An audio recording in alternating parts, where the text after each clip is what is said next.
بینگن شہزادی۔ ایک دن سبزیوں کی بستی ترکاری نگر میں ایک انوکھی خوشی کی لہر دوڑ گئی۔ ہوا یوں کہ ایک کسان کے کھیت میں ایک نایاب خوبصورت چمکتی دمکتی سبزی نے جنم لیا۔ اس کی رنگت نہایت گہری جامنی تھی، جیسے شام کی ہلکی دھند میں چھپا آسمان، اور اس کا تاج سبز پتیوں سے سجا ہوا تھا، جیسے قدرت نے اسے بادشاہی عطا کی ہو۔ کسان کی بیوی نے جب اسے دیکھا تو بے اختیار بول اٹھی، ارے واہ، یہ تو لگتی ہے کوئی شہزادی، بینگن شہزادی۔ جلد ہی اس بینگن شہزادی کا چرچا پورے ترکاری نگر میں پھیل گیا۔ سبزی منڈی، باورچی خانہ، یہاں تک کہ ہوٹلوں تک میں اس کی خوبصورتی کے قصے ہونے لگے۔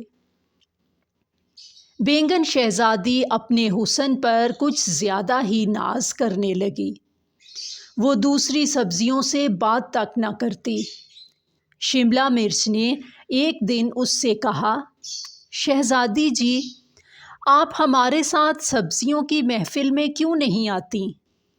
تو بینگن شہزادی ناک چڑھا کر بولی، میں عام سبزی نہیں ہوں، میں شاہی دسترخوان کی زینت ہوں۔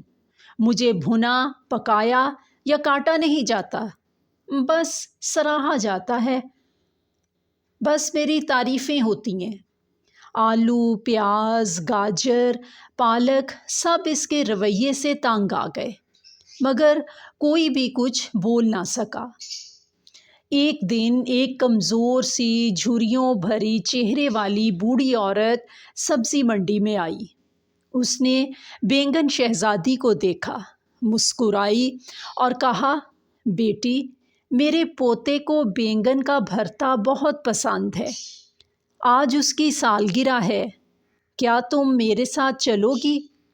بینگن شہزادی نے آنکھوں میں طنز لیے جواب دیا، میں؟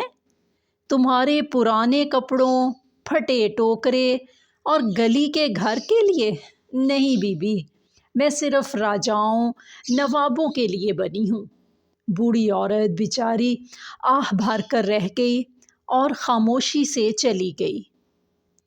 کچھ دن گزرے، ترکاری نگر میں موسم بدلنے لگا۔ سبزی فروش روز آتا، سبزیوں کو تولتا، بیچتا اور پیک کرتا۔ گاجر چلی گئی، شملہ مرچ چلی گئی، ٹماٹر تک چلے گئے اور سب بک گئے، لیکن بینگن شہزادی وہیں کی وہیں رکھی رہی۔ اب وہ آہستہ آہستہ نرم پڑنے لگی، اس کی چمک ماند ہونے لگی اور پتے مرجھانے لگے۔ اس نے خود سے کہا، شاید میں نے غلط کیا، شاید خدمت سے انکار کر کے میں نے اپنی قدر کھو دی۔ اب ایک دن وہی بوڑھی عورت دوبارہ منڈی میں آئی۔ بینگن شہزادی نے خود کو سنبھالا، ڈنٹھل اپنا سیدھا کیا اور بہت ہی نرم لہجے میں بولی، اماں جان، کیا آج بھی تمہارے پوتے کو بینگن کا بھرتا پسند ہے؟ اگر ہے تو میں چلتی ہوں۔